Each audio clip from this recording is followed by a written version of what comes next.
Okay, my name is Agnes Mwamburi. I come from Nakuru County. I'm a mother of 3, and I have one daughter who adopted. I was born in Taita Taveta Division. I'm married in Busia.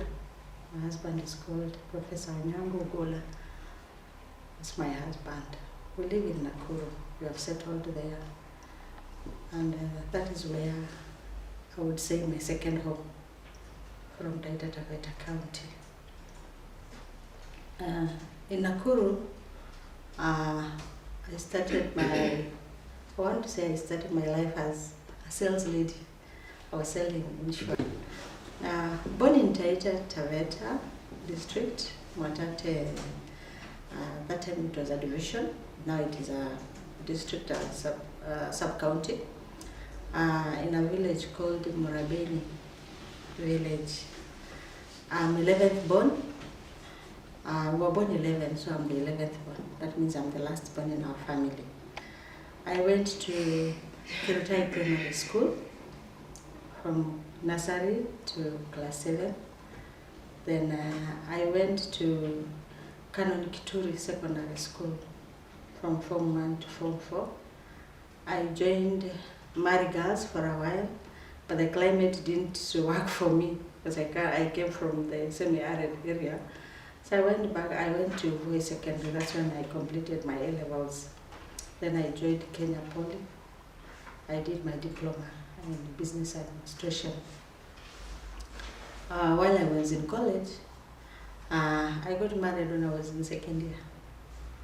I got my firstborn boy, and we shifted with my husband to Nakuru, where he was working in Nairobi University as a tutorial fellow. So we have lived in Nakuru from 1991 to date. We have 3 children, 2 boys and 1 girl. I also have 1 daughter with whom I'd say I adopted. So in general, I have 4 children. I also have a grandson from my adopted daughter. Is that okay for the background? In 1993, I completed my diploma in business administration, Kenya Poly. And I went back to join my husband and my son. While I was there, I was a housewife. So as a housewife, I had gone to school, I didn't want to stay idle. So the first thing I started doing, I went for tailoring class. So I did tailoring. I started making clothes. First, I started making clothes for my son. So I used to make shirts, shorts for my son because I was at home. I added my course. I did swapping, making sweaters. So I used to make sweaters. I did embroidery. And my first embroidery set I'd made, I sold it to my friend, and I bought my coffee table. Up to today, I have it at home. And it is very nostalgic. I take care of it. Every time I repair it, it is good, hardwood. And it was my first sweat, so I really value it. Then I joined ALICO as a sales lady. So I was selling insurance. But my husband didn't like the job. So one time there was an advertisement in the church that they are looking for a project officer. So he told me to apply. So when I applied, I was new in the church, the Catholic church, and I didn't know anybody. And it was like, nowadays people get jobs because you know someone. But I was fortunate enough, I was recruited as the first Diocesan Project Officer in Nakuru County. So I worked from 1995 to 2003. I left. 2003 I left because I had a terrible accident, and my medical condition could not make me continue working. I had broken ribs, I had broken leg, so I had to be on and off duty and working on contract. And by the time my contract was ending, I had not recovered enough to go back to work, so I lost my job. Then in 2004, when I realized I recovered a bit, I started doing community work, voluntary work with other NGOs and CBOs in Nakuru. So my first intervention, I worked in Barut, Kapkores area.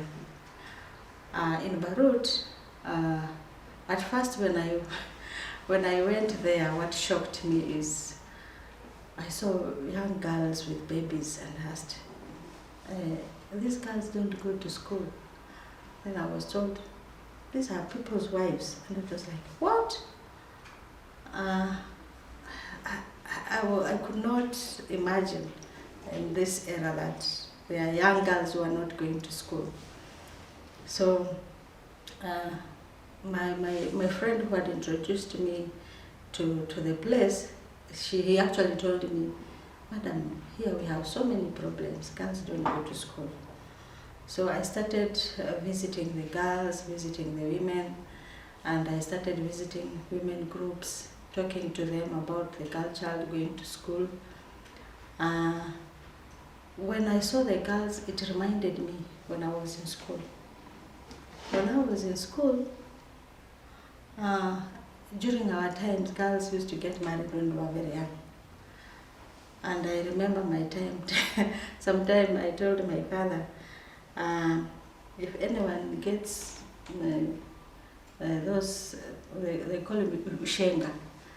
If someone gets ushenga on my behalf, that is the person who will get married. Because me, I really loved school and I wanted to continue with school. So when I saw the girls, it triggered my feelings, how I saw young, very intelligent, bright girls getting off married when they were very young. So that one gave me a motivation to reach out to the girls. So I started working within the ACK Church, and I remember my first group I had 39 girls. And I didn't work because most of them had not gone to school, and I wanted them to have this self-awareness and self-realization. So I did my first assignment with them, Johari's window, and it's for self-analysis. And I said, in Johari's window, I don't want you to write anything, just draw. And I explained, draw, whom do you think you are? Whom do you expect to be? What do you think people think about you? And what is your future? And I still have the drawings. Sometimes I go back to the files and I look at the drawings and I become very emotional. I cry because I said, some of the girls whom I had found at that stage, they have now become grown-up women. They are responsible. That is what really pushed me, and I looked at them with the children. I started working for how can we help these children who have children already. So I started going through the CDF, trying to help some of the girls to go back to school. Some went back to school, and as they finished class 8, I would literally go to the CDF and say, I want you to give this girl something to go back to school. So my first assignment was to help people realize that the government has funds which can help children go through school. Within the setup where I was working, environmental issues are a big challenge. There's a lot of sand harvesting. And I realized most of the boy child don't go to school either. They go to do sand harvesting so that they can fend for their families. Women are frustrated, men are frustrated.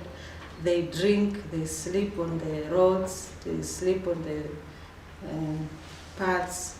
And sometimes children coming from school, they just smoke at them, and sometimes the children come and say, my mother never slept at home, my father never slept at home.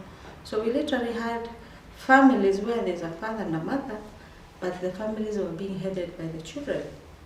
Because it's a child will come from school and to make sure that they have eaten, the siblings have eaten, the siblings are going to school, the mother is drunk, the father is drunk, the neighbors don't care because like these people have decided to refuse to be responsible, to take care of their family. So I realized it was a big problem. So I went to the chief and I said, alcohol is going to kill people here. Can we do something?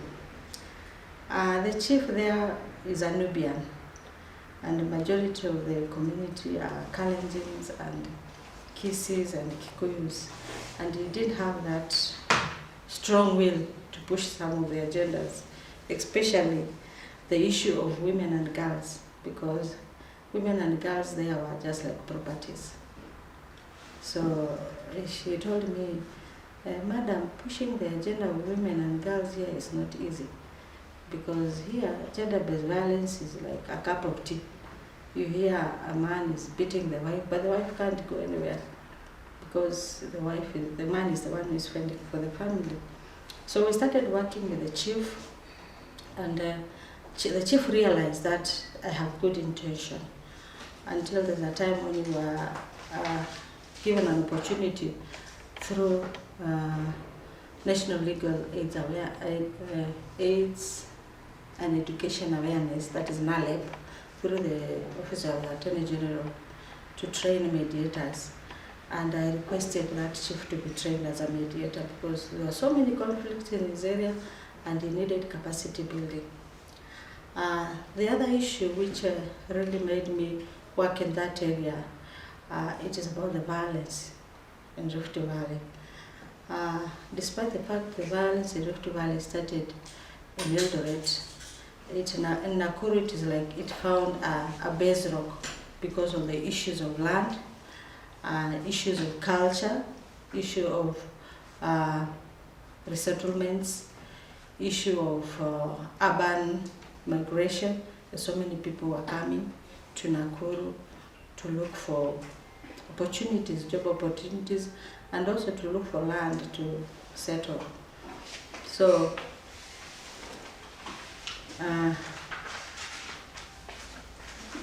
in Kapkures, we are really affected by the post-election violence. And my question was, that was at 2007. After 2007, my question was, how are we going to help? And prior to that, when I had lost my job, a few of us came together and formed a CBO. After the adjustment program, which was structural adjustment program by the government, most of the people were laid off. So we realized families had problems. So we formed a self-help group, and we called it Familia Self-Help Group. And me and my colleagues were reaching out to the family, just doing counseling and talking to the families, also addressing the issue of violence against children and violence against women. So after the 2007 violence, our group disintegrated, and most of the people went back home. So we remained a few, but the women I've been reaching for asked me, Madam, you mean you can't do something else for us? And I said, like what? You can. Okay, where do I reached? Okay, then the women reached out to me and said, you can't do something else for us because after the post-election violence. And the group of girls was also shaky because some left, some remained. And the post-election violence really affected us. Personally, I would say personally it affected me because 2005, when we first had the first referendum, The first referendum was 2005. We worked under Philadelphia Church and UNHCR. They were training us on how we are going to protect women in case of violence, because they had done mapping, conflict mapping. When they trained us on human rights. And I was sent back to where I was working in Barut, Kaptembwa, to do training for more women. So we were 5 of us who were trained from that area, and we went back again to train more women to mitigate violence in case of violence on 2005. Then when Philadelphia and UNHCR, that project ended, for us as women, we continued working together. We formed a group of 9 women, and they used to meet in my house. My house was the meeting point. So we used to meet and we discuss the issues which are affecting women and girls, and also focusing on 2007 election. And we decided to start reporting on issues which we thought were going to bring conflict. But we didn't have the know-how. I would say we didn't have the know-how because we were not trained on early warning. That time, I think early warning was not a really concept which had come out. So we thought we were giving the information to the right people. But later on, I would say it backfired on us, because some of us, we really got we got it rough with our husbands, because hao mama wanakutananga wakiongea nini. And we were seen like women wa mama mbele wa kuongea sana, wao ndio wanasema maneno ya watu. So some of the security agents, the chiefs who were sharing with, who are majority were men, they are not happy with our intervention. So I always tell women, you people suffered post-election violence. Some of us suffered the pre-election violence because we really got it rough. I remember my husband said, "Hiyo kutangatanga mimi sipendi." And I was really beaten up. 2007. My brother came and collected me. I stayed in Nairobi for 2 weeks with my children. We went to Nairobi Hospital. I was treated. And I said, no, I have to go back to my house. So I went back. And when I went back, actually I went through crew. And I had Timothy who was there. He really helped me. And I was mad. I was saying, no, I'm going to divorce this man because I can't allow someone to beat me without a reason. But me, I'd say maybe he had a reason to beat me up because other men were telling him, bibi yako tunamonanga kitangatanga tu. They will not, because nobody will ask you what are you doing. Walking around the villages, talking to people, talking to women, talking to young people. And so women, as women leaders, we really suffer scandals and labeling, stereotyping, and nobody will understand. But for me, I knew what I was doing. And sometimes my husband would ask me, are you sure of what you're doing? And I'll tell him, yes, I'm sure of what I'm doing. But he never used to understand. So what happened? I decided to slow down. But I was slowing down, I knew things were going out of hand. But now, umeshachapwa sasa, hata hakuna mtu anataka kukaa karibu na wewe, si ndio? That lady who is not obedient to the husband. So we slowed down. We would just talk over the phone with my friends and share and say what is happening, how things are going. But we could no longer share again with anybody else outside our homes. So when it came to 2007, after the post-election violence, actually my husband said, you're not going anywhere. So my colleagues would call me and say, oh, to go afra, oh, to go showground, but I could not go because my husband said, you're going nowhere. So I decided to be submissive, just to stay and wait, but I used to cry a lot because I was getting all this feedback So what happened is,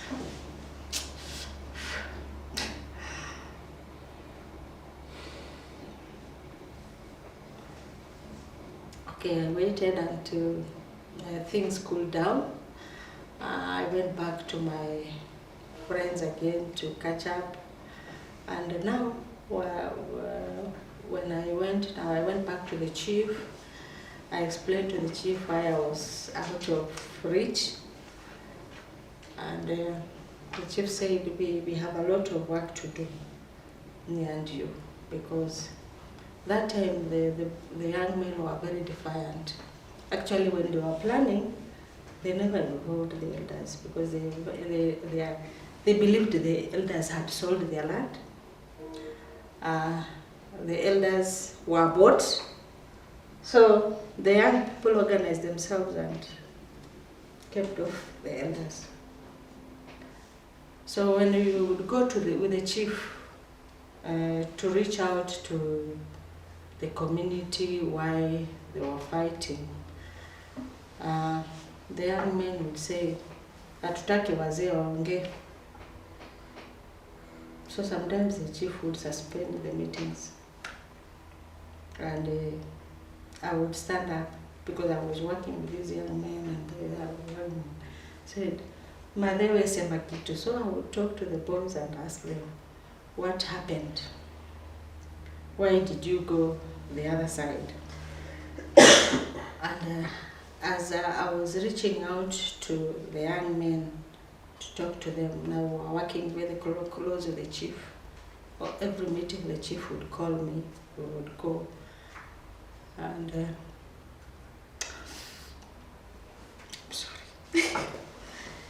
sorry.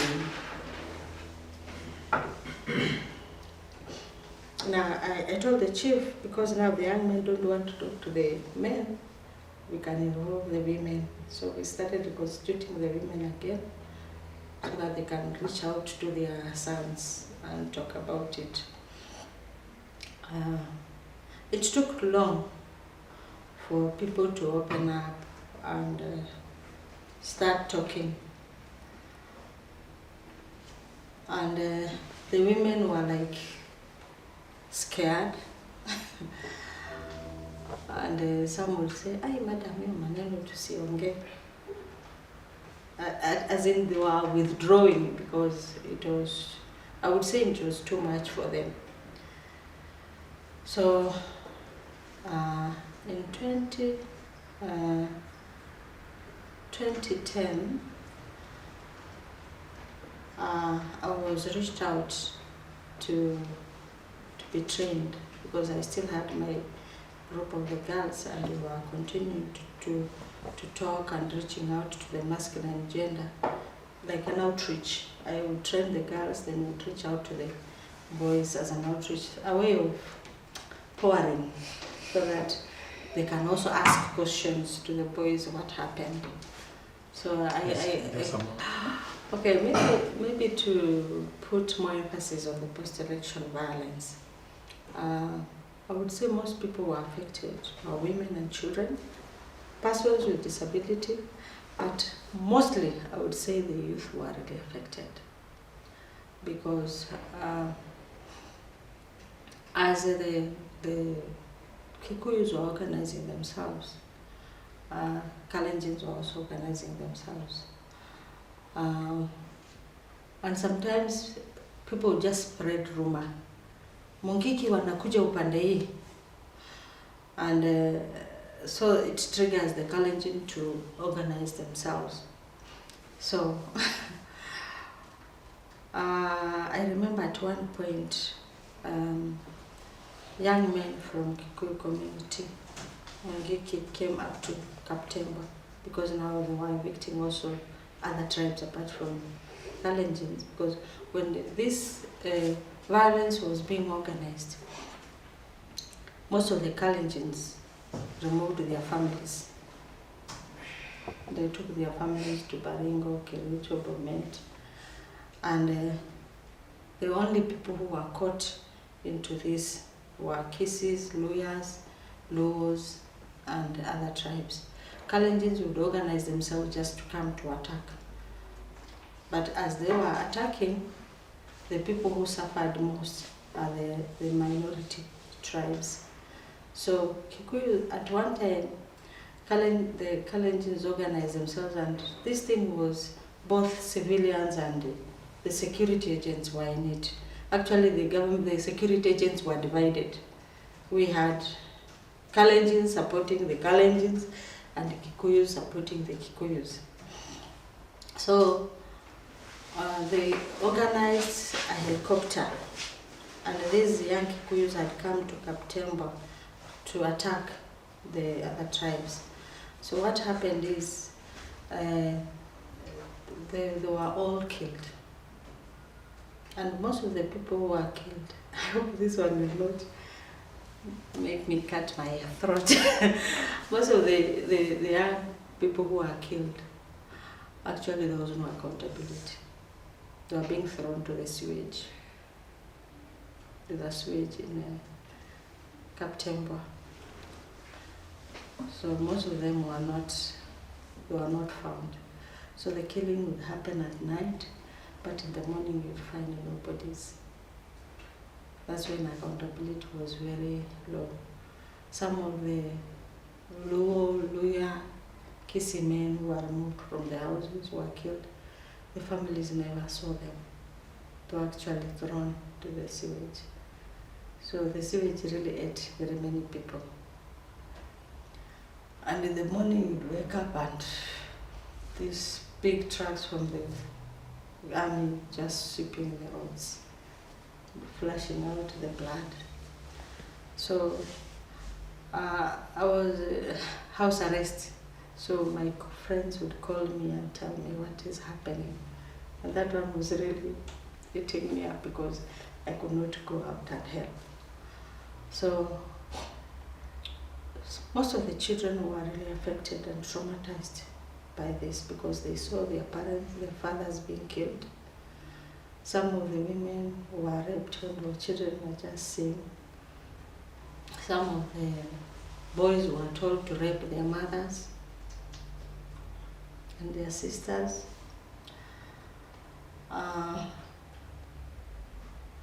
We could see young Kalenjin, very young boys, not more than 16 years, would even face the army with a bare chest, only with shukas and bows and arrows, and the army would do nothing to them. So most of the people died. Children died, women died. Today women are very traumatized by what happened, especially the sexual gender-based violence which were experienced. And one time I visited a camp sometime last year, and the women are projecting this to their sons. They say, now rapist. They even call their sons rapists because it is in their subconscious mind. And the boys came and said, "Mom, I know you listen to us, you understand us, but we don't even understand our mothers." So today, if a boy child says, "Sitaenda shule," the mother will not bother. They're taking their daughters to school, but they're not taking their sons to school. So we have a discrepancy when it comes to level of education and development of the boy child because of the post-election violence. And sometimes I wonder, we are empowering the girl child and we are forgetting the traumatized boy child who is being traumatized, not because he was a perpetrator. He was also a victim, but a man figure was a perpetrator to the woman. So the boy child is bearing this burden. And this prompted me to participate in the TJRC collection of statements for the children, because I believe the children had a lot of information before the violence and after, during the violence and after the violence. And in my TGRC, I wrote a summary report, but I also collected statements for the children. And sometimes I feel very bad because when I see the TGRC report not implemented, and every time I say, did I lie to the children? Did I lie to the mothers that they'll get justice for all what had happened? So sometimes it traumatizes me when I think about it. The girls really suffered because one, a girl with full potential and ambition and expectations, they were literally shattered because she was raped, she contracted HIV, she has a child, she doesn't have a family structure to support her, she has no income. So what she opts is to sell her body to fend for the child.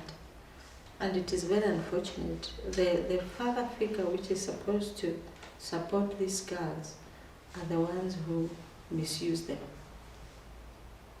And where I was working, it was too much until when I was intervening after the post-election violence, the men didn't like it because it was like nanyang'anya watu nyama ikiwa kwa mdomo. That's what they were expressing.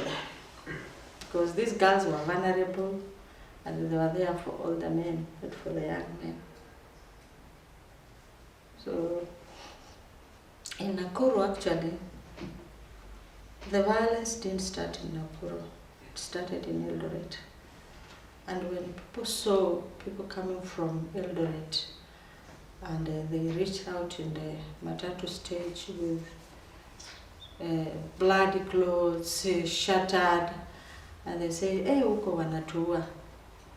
That's when the young men in the matatu industry, in the transport industry, who are majority operated by Mungiki, picked up and started beating other tribes.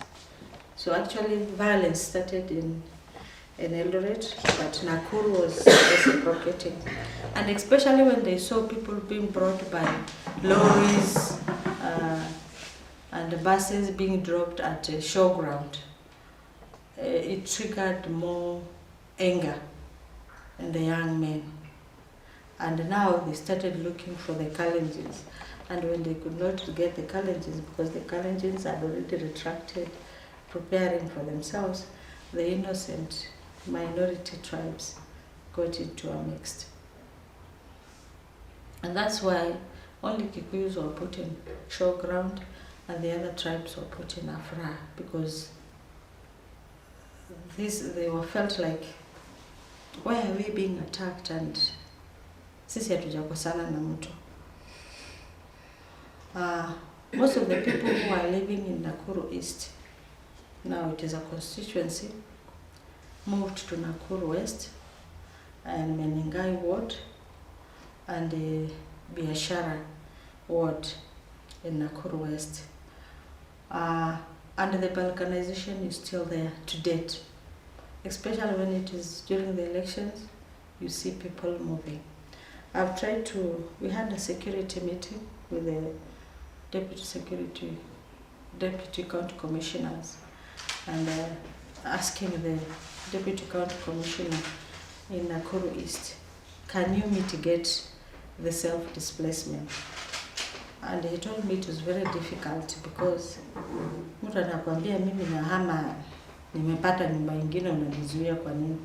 But for us as people who are doing peace and security, we know people are shifting because of election. And also Kikuyus from the other side are also shifting to Nakuru East.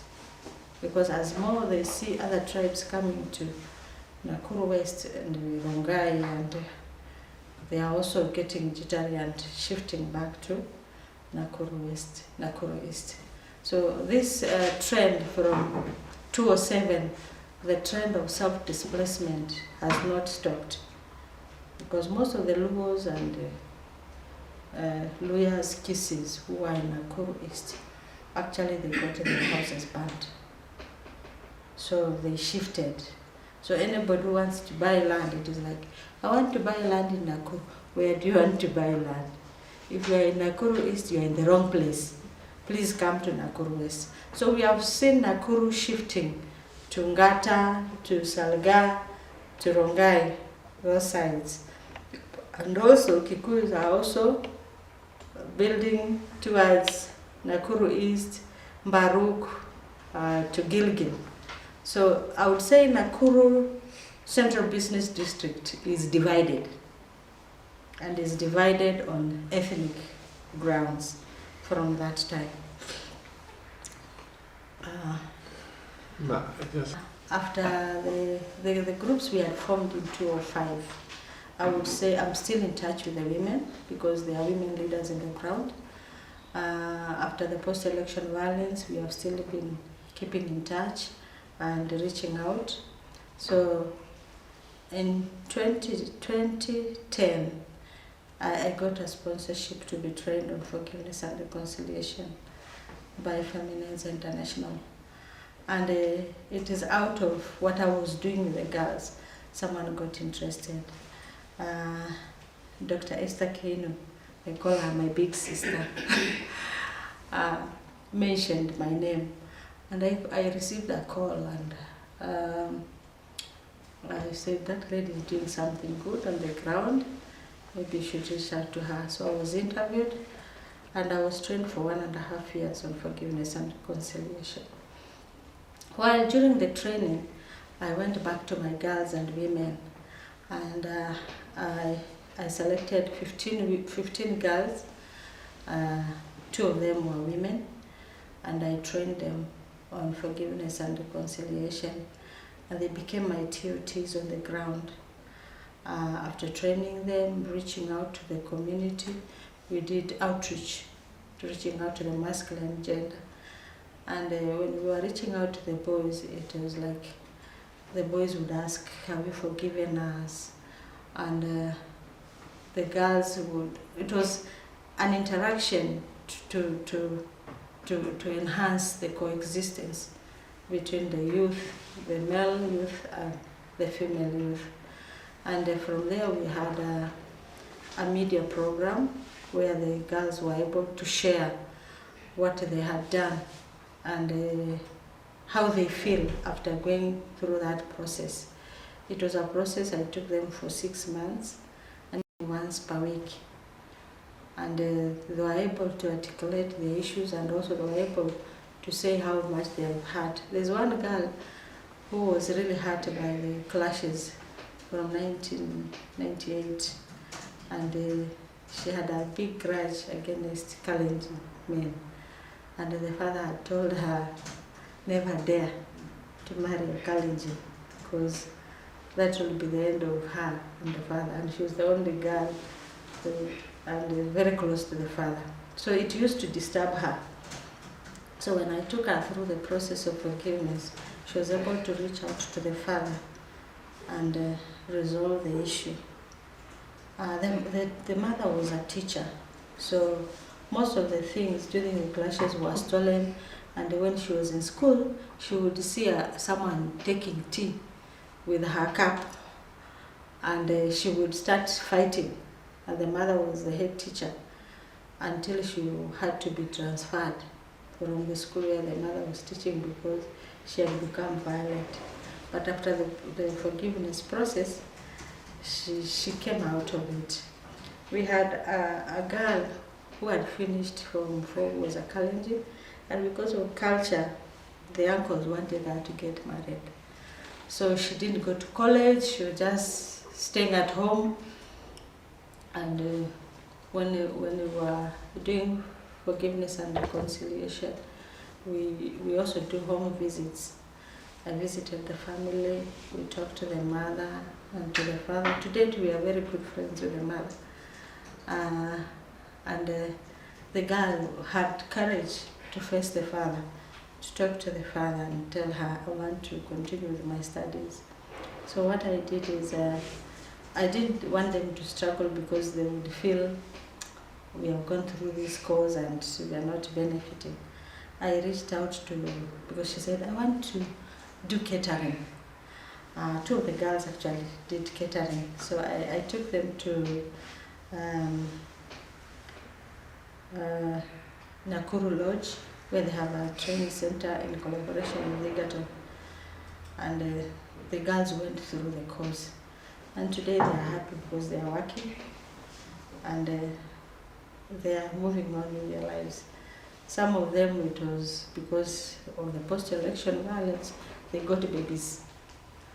And they were very hurt because their parents didn't want, there were two kissy girls.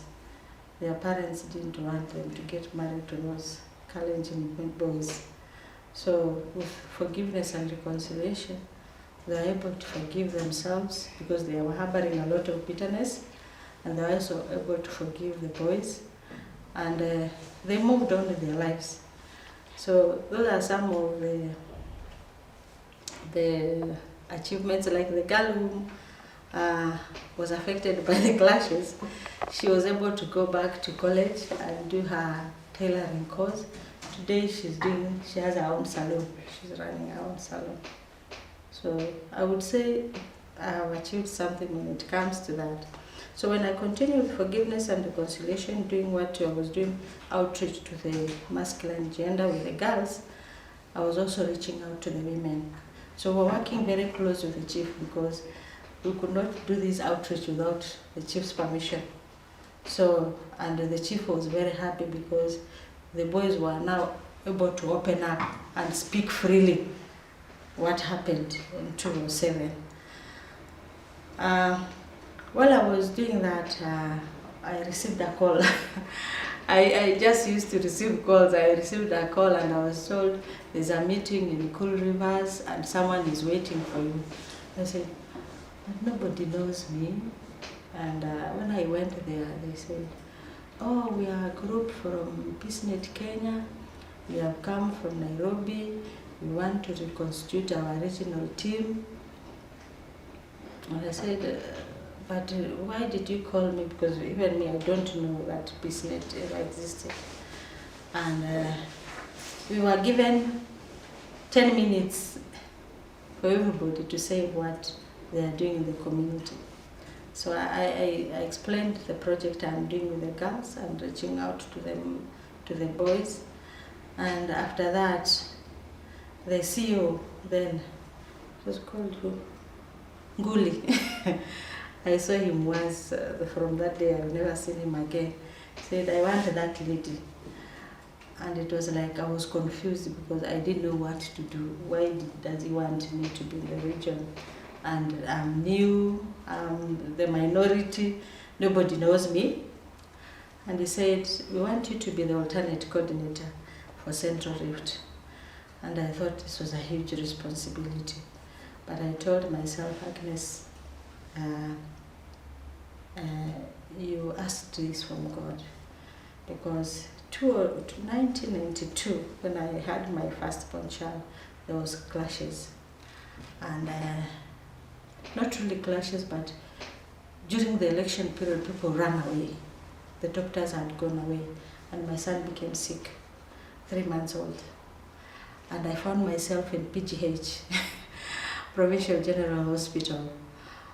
And while I was there were no doctors, nurses were very few, so we only had students from medical training school in Nakuru. And I could see children die wanapangwa kama kuni, and it really killed my heart. During that time, I told God, I want to be part of the solution to this country. But that time I was still young and I didn't know how I would ever become part of the solution of this country when it comes to violence. So I tried to, I felt like it was a spirit which was literally snatching children from their mothers, because you sleep one night, you find more than 10 children are dead. And last year I met one of the parents who lost twins And when I was just sharing my experience of the violence, he said, that time I lost my 2 boys, twins. And the man started crying, and it hit me like many people were affected by these so-called clashes, especially after every 5 years of election. So it took me back there. I got that flashback, and I said, I think, Agnes, you can do it. So my first attempt, my first assignment I was given was to mobilize youth and women for a conflict-sensitive meeting by Safer World and Peacenet and Kenya National Commission on Human Rights. And I would say that was my first success, because I was able to mobilize 100% youth and women to come for the meeting. And we had 2 days training. From there, I was told, Agnes, can you apply for this position? And I said, things are just moving too fast. I applied, and I went for an interview. But in the interview, I didn't see anybody I know. And no, that perception that you can only get a job when you know someone, said, let me just do it. And then while I was doing the interview, later on I realized it was the CEO. I said, Agnes, I hear you have a background of forgiveness and reconciliation. Please, when you go, don't talk about forgiveness, because people are still very hurt.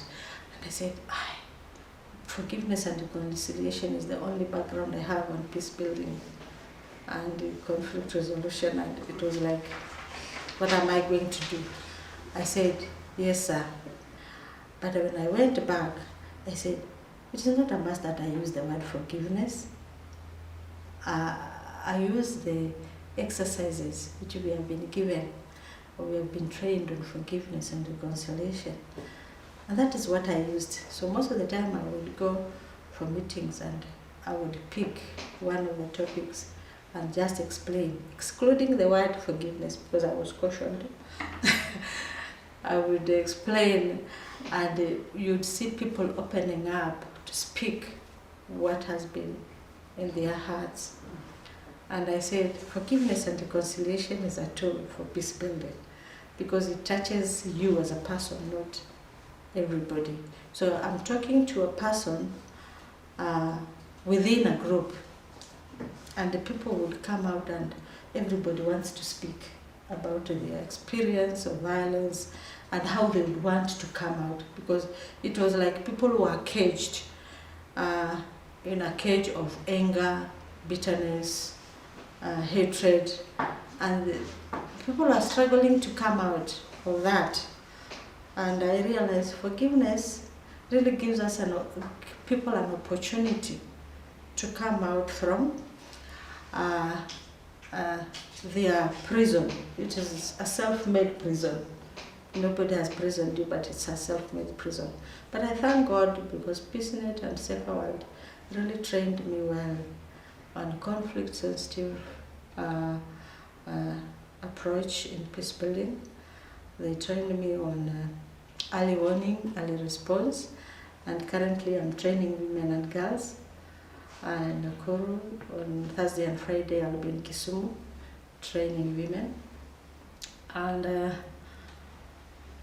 they also trained me on conflict-sensitive reporting, and it has given me an upper hand even to monitor what is going on in the papers when it comes to issues of conflict, listening to, going through. I'm very active in social media, Facebook, WhatsApp, because I follow, because there is so much anger and hatred in the social media than what is outside there. So that one also has given me an upper hand. They trained me on conflict transformation, peace building and conflict transformation. It has helped me to even engage the community on how to analyze conflict and how to live within conflict and not trigger more violence and more tensions among themselves. No, I'm joking. Okay. Through Peacenet again, when I was in Kericho, just completed my mentorship program on conflict, peace building and conflict transformation. I got an email and I said, I've never seen this person. So I thought it was a spam mail. So I just closed my laptop and slept. And the next morning I was home. Then the next day I received a call and say, hello, we sent someone at the airport to pick you and you are not there. I said, what? And I told my husband, you know what? Someone has called me. I was supposed to be in Dar es Salaam today morning. I said, who has invited you? Institute of Peace and Conflict Studies. Our CEO, Peacenet, sent my name, but he never, I think he forgot to tell me that I'm supposed to go for a training. So I was receiving a call from a stranger. So then my husband said, I think you need to prepare. And I said, I'm already late. I think I should go tomorrow because I've just come and my house was already in a mess. So I needed to clean, put more food in the house because I've been out for 2 weeks. So I had to rush to the market, buy food. That day I slept at 11 until my son said, Mommy, go to sleep, you're already tired. I said, no, I have to organize this kitchen before I go because I was leaving my husband with my 2 sons. So the next morning I just went to Nairobi and they said, you're going to change your ticket, you're already late. I found myself in Dar es Salaam. That's where I met my friend, Caroline Akim. When I went there, I found myself the only Kenyan, and I went to the directors. There's nobody else who's coming from Kenya. I said, are you feeling lonely? I said, of course. I need someone whom we can talk about home. I said, I'm calling someone, and if she agrees to come, then we'll be 2 of you. So that's when I met Mary Correct in Dar es Salaam. Yeah. Through peace building, I've been trained because of my background on human rights and child protection. I've been able to attend conferences out of this country. I've been able to go to Addis Ababa for a conference, civil society conference on child welfare through Kenya Alliance and advancement of children's rights. So looking at Kenya issues, I participate very well, especially when we are writing our session papers for children, and we go through CAC.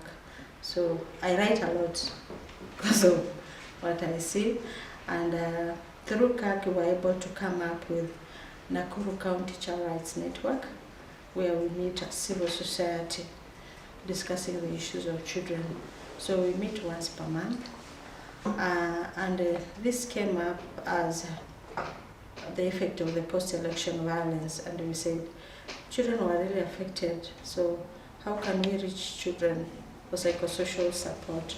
So most of the time I train other civil society because you cannot reach everybody. So I literally coordinate and train other civil society on child rights and protection issues. And most of the time we meet to discuss the trends. There's a lot of influx of street children in Nakuru after the post-election violence. And these children, the number keeps on swelling to date. I don't know where they come from. The other day the OCS called me and said, Madam, can you remove your children from the streets or we'll shoot all of them? I said, please don't shoot them. Don't. We went and sat down, and because I work with people even in the market, sometimes when they see the children, they call me even at night and say, Madam, there are children who are littering around. So I always call the OCS and tell them, can you rescue those children?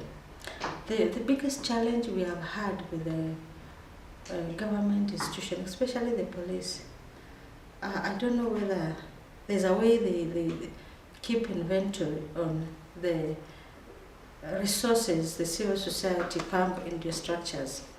In Nakuru we were dreaming of 2009, after the post-election violence, one-stop center for child protection, child protection and gender unit. But up to now, it has remained an office. Save the Children, we worked with them, and they established the center and equipped them. But to date, we don't have the facilities. We have beds without mattresses. There are no fridges, there are nothing. The other day when we had a crime prevention meeting, and I was talking about, why are we not using the child protection unit? And it is there to keep the children before they go to court and before placement. And one of the officers says, that thing only has ceiling, it needs grills. And whoever was building it, we knew that, and these children are not children against the law. These are children who are victims. I don't see the reason why they would want to go through the ceiling to go out. So there's a lot of lack of coordination, I would say, when it comes to service delivery and when it comes to justice for children and justice for women and girls. I don't want to badmouth the police, but sometimes I realize I'm going off board, and I say, hey, I don't want to lose my life, but something has to be done, especially when it comes to safeguarding the rights and the humanity, especially, I would say, in my county. I am very vocal, and it is like they have marked me. Your mama wa makelele. But I don't keep quiet. When I go to the meetings, I tell them what you're doing is wrong. The last OCPD we had even threatened one of the partners who work with them. LSK, they have their office, they call it Justice for Children. They work very close with probation, trying to mitigate children who are in conflict with the law. And even threatened he will shoot her. And I told Sandy, please keep off, we don't want to lose you. This guy might literally shoot you. So what LSK did, they found another land within the government premises and put up a one-stop shop for child protection. But the one in the police station, which is supposed to be used, is not being used fully, not utilized fully.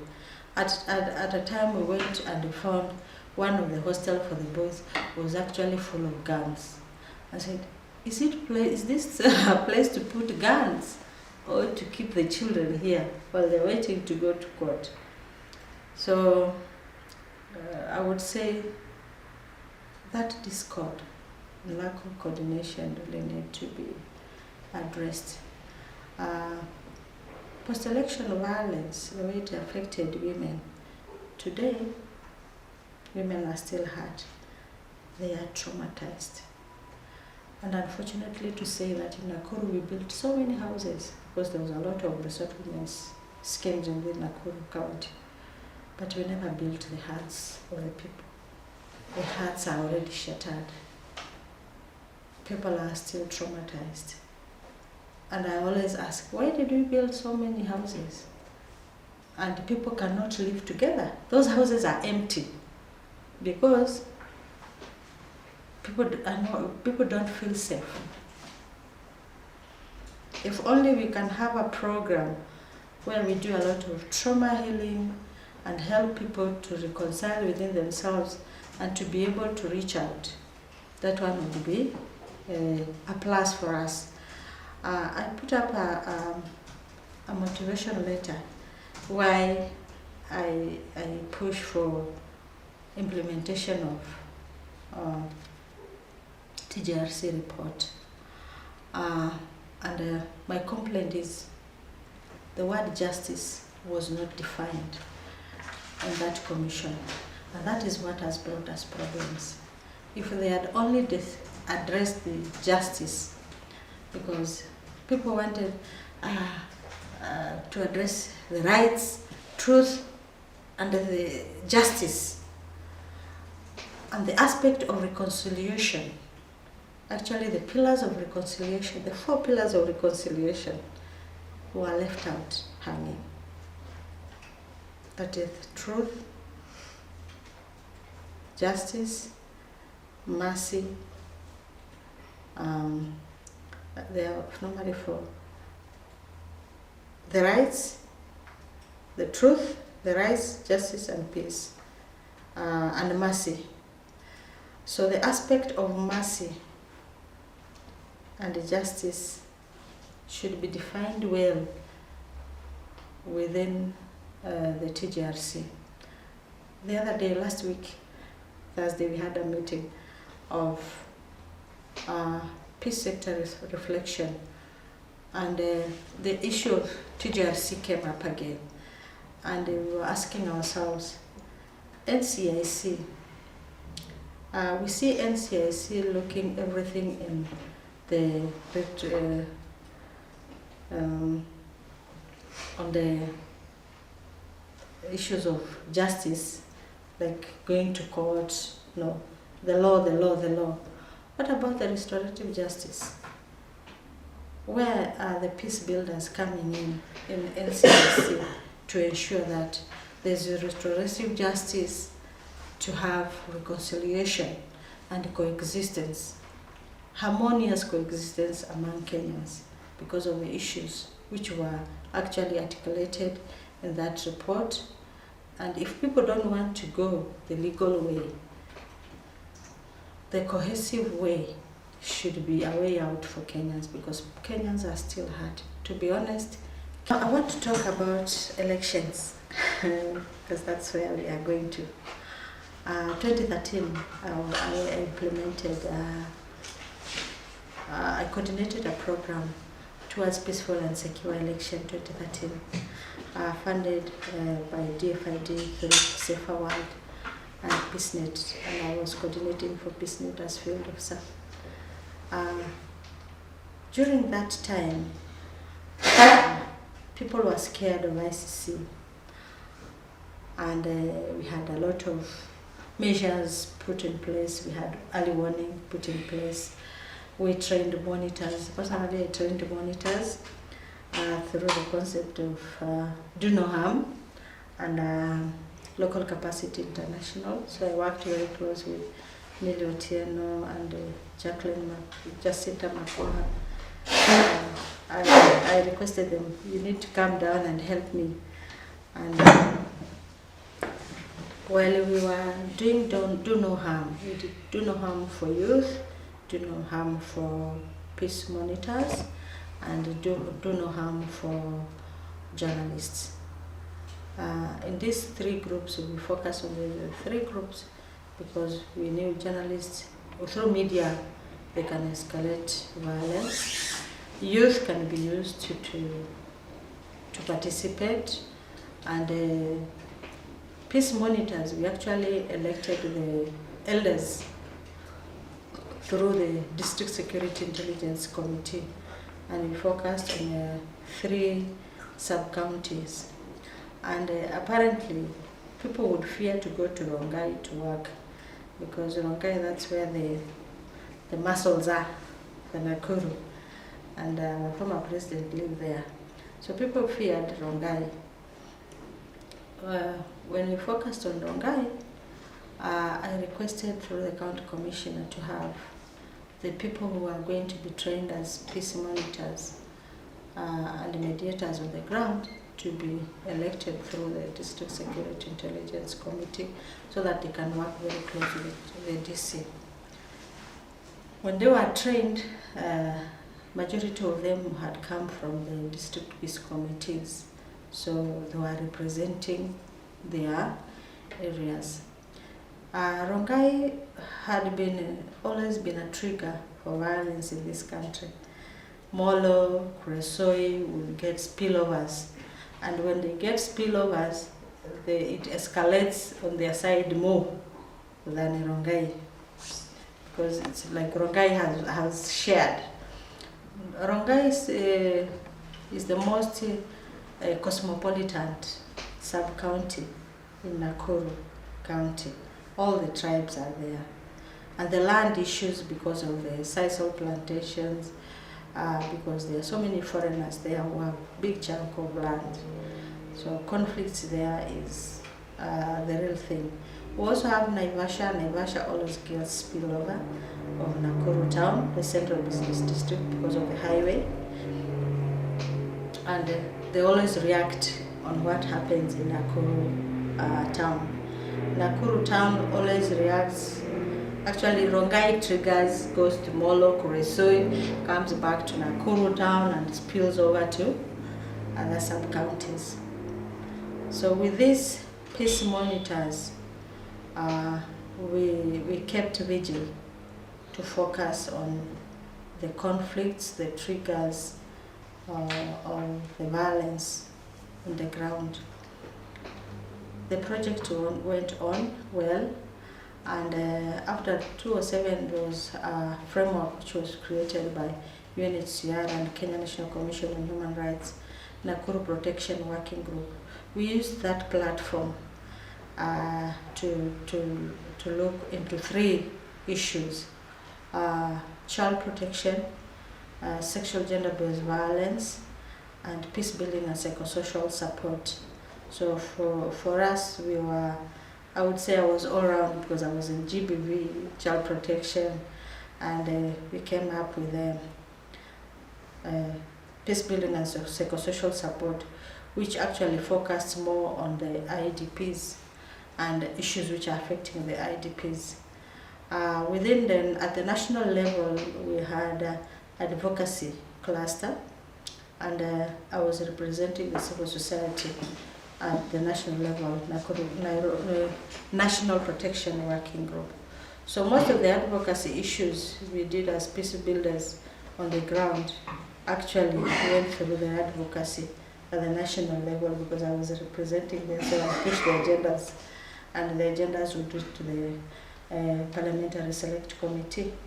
So ECHO through really helped us in developing the IDP policy, which is now working. And by that time, we were also pushing for the national peace policy, which has now been implemented. Actually, for this time round, we are focusing on the 3 pillars of the national peace policy: institutional framework, enhancing the DPC, the Council of Elders, civil societies working for peace, women and girls and youth. Then preparedness, we have several early warning systems which we think they are going to help us curb all the indicators of violence in Nakuru County. Then the third aspect is interventions. And interventions, we are using all the local peace structures being coordinated by the County Security Intelligence Committee. So 2013 gave us a framework to look at 2017 in a broader perspective. And in 2017, I'm implementing a project, Jamii Thabiti, still under DFID and Coffee International through Peacenet. So I'm coordinating for Jamii Thabiti project in Nakuru County. This time round, we have actors who have come on board. CJPC is very active, NCCK, we have Mercy Corp on the ground. So we have created a consortium for peace building, focusing on the election, to be able to be a steering committee for peace building and psychosocial support cluster. within Nakuru County. It is a big challenge because we are having other people coming in, and sometimes I get worked up and I call them spoilers, because the intention coming in is about, this is the time to get money from donors.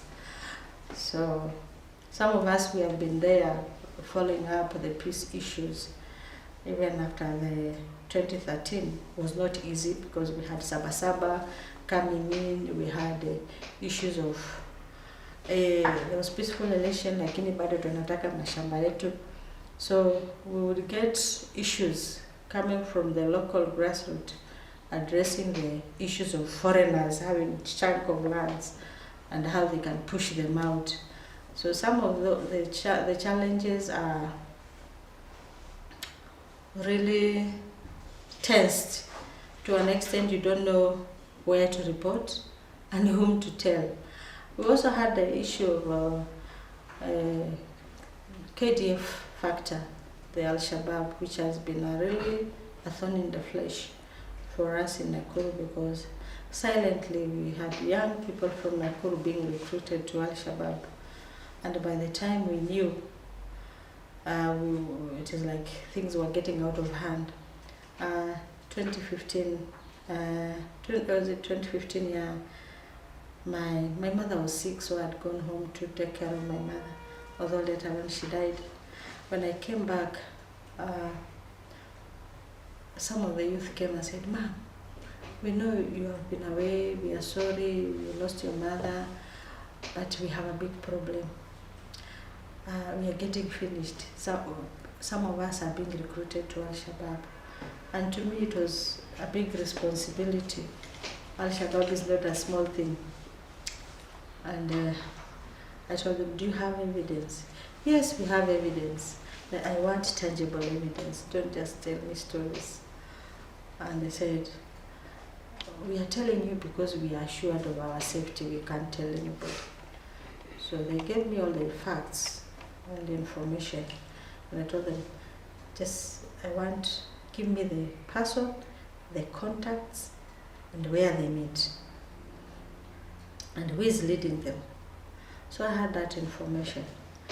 But sometimes you even fear someone can chop your head. It's like someone can scan your head. It is like they'll get all the information which is there. So you walk looking behind your shoulder, who is following you.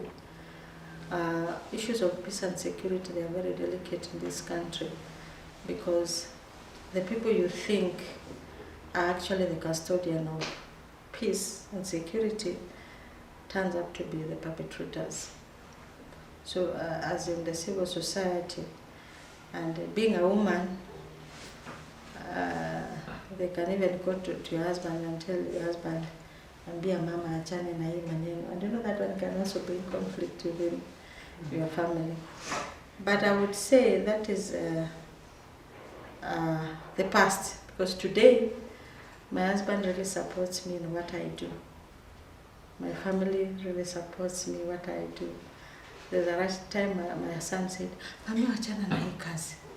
Hii kazi si mzuri." And I said, "I can't. I'm already addicted to it. I can't let go. Peace and security is part and parcel of my life, and I can't stop doing it. One, I want to give hope. I don't want to see children dying. I don't want to see young people dying. I don't want to see mothers crying. I don't want to see men being devastated by violence." So it has made me work close with certain people. In 2013, I worked very close with two gentlemen who later on passed on, and it was like I've lost some pillars in peace building. I was working very close to the late Giant Shah, who was a Muhindi, who had a whole history about Nakuru, because he grew up there and he was a prominent businessman. I worked very close with Barak Okul, the late, he passed on, they were my friends. And the reason why I selected these two gentlemen, it is because Nakuru was divided. We had 3 council of elders. And when I call for a meeting, I don't know whom to call for a meeting. So I decided I'm not going to engage the council of elders, but I'm going to deal with strategic people within the council of elders, because both of them were in the council of elders. And they helped me articulate some of the conflict issues and conflict triggers, conflict drivers, and they would even give me solutions how to handle them. When they passed on, it was just, I was shattered, and my husband would tell me, your friend has passed on. He would drive me and I go and sit there alone. Of course, nobody knows me, and people would wonder, this woman with a Muhindi, they don't understand. So I lost them, but I would say they gave me a wealth of knowledge which I cannot comprehend. At the same time, I also lost my mentor. Through forgiveness and reconciliation, we had mentors. She was called the late Agnes from Holland. She played a major role in guiding me on how I was going to handle the issue of conflict and managing myself. Actually, we used to talk every morning because she used to help me do debriefing. Currently, I have a new mentor. We are very close, and more of personal issues and managing myself and the issues of handling peace and security issues. Yeah. One. Just, yeah, you start. Moving forward as a peace builder. One, with experience, I realized that immediately after the election, the donors pull out, and we don't have financial capacity, especially to handle post-election results, because they are always, apart from having winners, we always have losers who are normally, expectations are shattered, their dreams become dark, they are emotionally devastated, and nobody comes in to help them consolidate themselves as individuals and as communities. And that is where we are always, from 1992, we have had piling emotions, devastations, shattered expectations. To date, 2017, you can imagine the magnitude of anger, bitterness, and the devastation Kenyans have because of the elections. And some decide not to. They take their, mnataka tuchukue kadi ya kura. They'll take the card ya kura, but they'll not vote. Because why am I voting? The results will always be the same. So, as peace builders, the second thing is we need to have a continuous process, because we always come up when there's election. After the elections, we go back to our offices and start addressing other things. Can we mainstream peace building in all sectors? In agriculture, water and sanitation, devolution, governance, child rights and protection, gender and equality issues.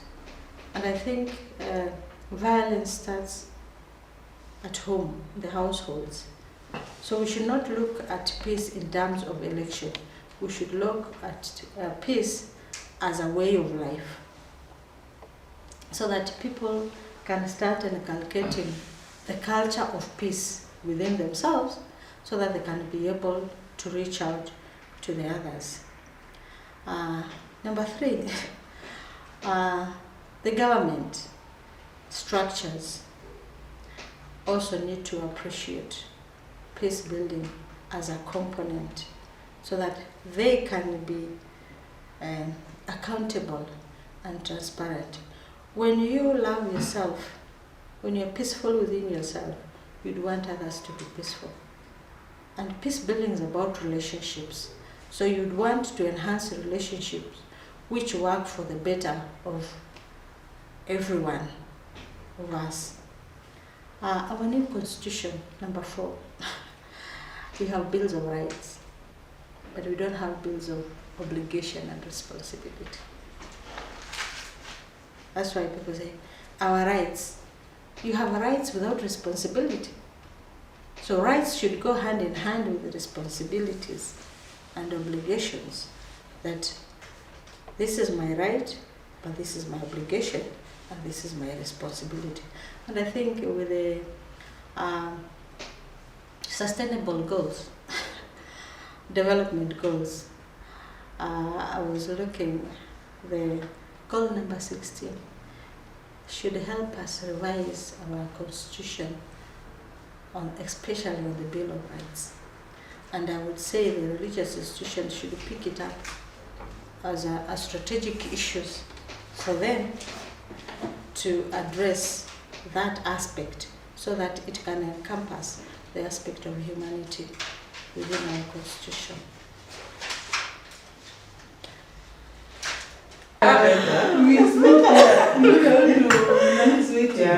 Okay, just one statement about UN Resolution 1325, domestication of the soil. We have a Kenya National Action Plan 2016-2018. How are we going to use this framework during the elections, before, during and after elections, so that it can give us a framework to build on in future when we are focusing on issues of gender and equality in this country. And I stop there.